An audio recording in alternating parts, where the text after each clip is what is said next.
AITA for making my oldest pay back a $3,000 dress she ruined. My oldest, Bethany, 16, has a step-sibling, Maria, 14, almost 15. Bethany and I are white while my husband and Maria are Mexican descent. They have been in each other's lives since they were 6 and 7, and overall the relationship is good until recently. Maria, Quinceañera, is coming up and my husband and his ex-wife took her to get her dress. The dress and alliterations came to around $3,000. My daughter has been very jealous of the whole party. I've informed her it is part of the culture, just like when she had a huge sweet 16 party with her friends. I spent more time with her to try to make her feel better about it and got her own much cheaper dress for the party. The party is supposed to be in 2 weeks, but my daughter, after an argument with Maria about the TV, she scribbled Sharpie all of the expensive dress and ripped the back. Everyone was pissed. I gave money to my husband and his ex to try to get a new dress. I informed my daughter she will need to get a job and pay back the full price of the dress as punishment. We got in a huge argument over it, and the whole situation isn't fair that I am choosing Maria and being a huge jerk. AITA. AITA for not giving stuff to people having a second kid.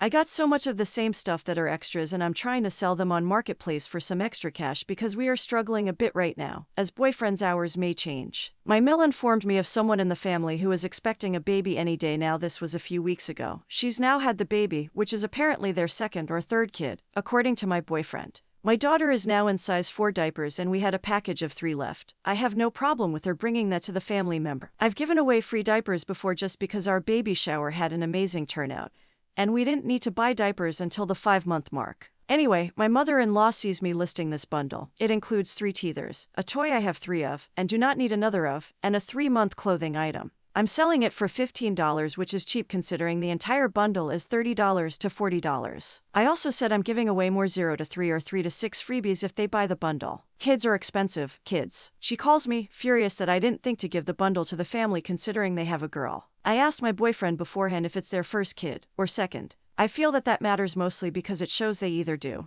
or don't need it. My mother-in-law is saying, how dare you assume they can't afford this child? How stupid do you think they are? I tell her, I'm sorry, but when people plan to have a second or third child together, typically they make sure they can afford it. I also have over 11 listings to try and bring in around $70. I want to give my daughter a fantastic birthday or Christmas. She's not happy I'm not giving away the bundle. So, AITA. Okay, I'm getting mixed responses here saying I'm a jerk about my attitude towards having second children. In my opinion, if you can't afford kids, you should not have them. So many women, families are living off of welfare with 6+ kids being neglected. Also, huge disclaimer, I'm not just giving away gifts from the baby shower. I'm giving away all the extras or things that simply do not and will not fit. She has at least 100 outfits, many of which are duplicates. I guess since people don't understand what I am saying, I am solely referring to people who legitimately take advantage of the system. People who are drug addicts with no business having children. Hiya, that's me. I was born to a drug addict and adopted. People who fake disabilities, people who sell their food stamps. I could keep going on. Because it's very true, people take advantage of the system.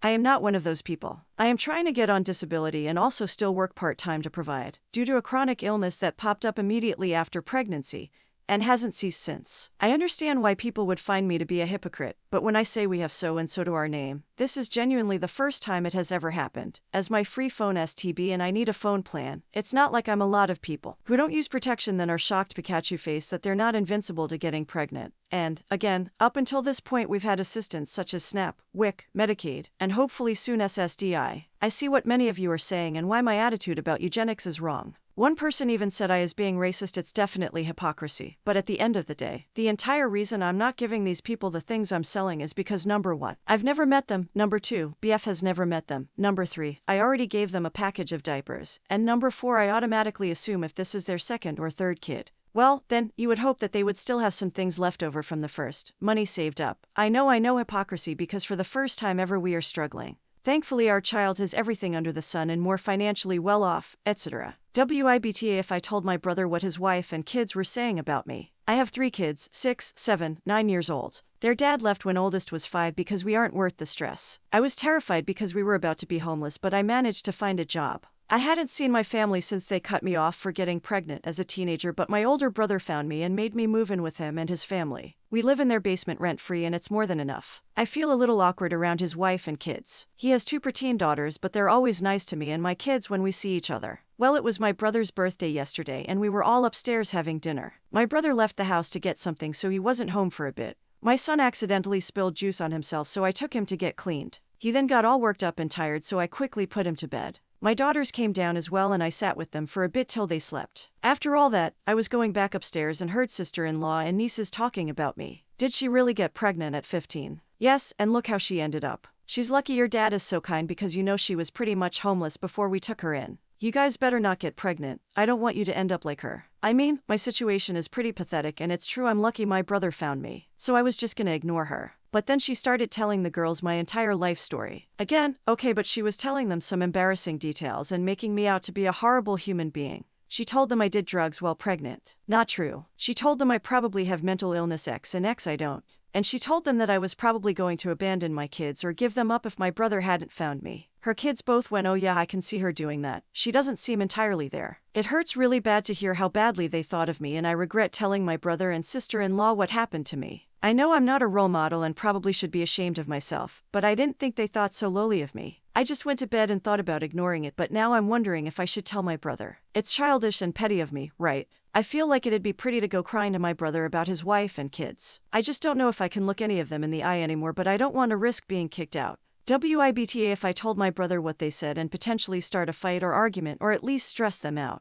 I already know I'm being too much literally living with them, so I don't know. I've been saving to move out and get my own place for me and my kids since we moved in. It's not a secret either. I just got my certifications to get a better paying job, so it shouldn't take too long now. AITA for not giving my son's mom make-up days after he fell out of a tree. My son Ashton is in the 4th grade and I share custody of him with my ex. We have a schedule where we basically get him 1 week each. There were times where she deemed me by taking extra days without giving me the same time back. For example, she took him to visit her family in another state and came back 2 days later because of flight issues. Because that wasn't her fault, she refused to comp me with extra days. Stuff like that. Ashton's school is connected to a park and every Friday they do PE there. Well, he's 9 and does stupid things and decided to see how far he could climb a tree. He got pretty far and then fell out. He had to get emergency surgery on his leg and got a bad concussion. He stayed overnight and then had another surgery on Saturday and released that day. My ex and I didn't discuss the custody schedule. We were concerned with other matters. On Sunday, my ex said she was going to pick Ashton up for the start of her week and I reminded her that he can't be moved around like that.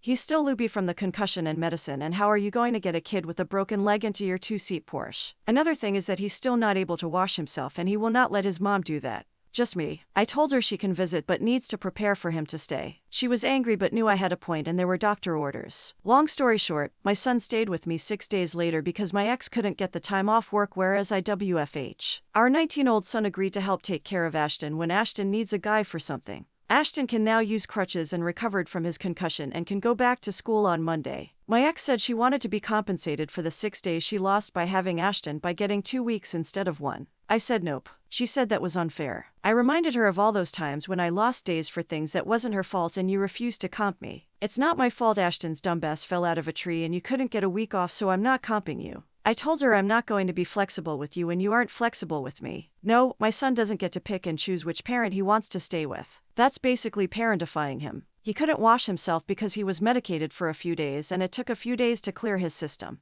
Also, he has a cast and can't get in or out of the tub. You have to watch him because he will end up wetting his cast. Also, he needs both hands to balance in the tub and obviously can't do that and wash his hair at the same time.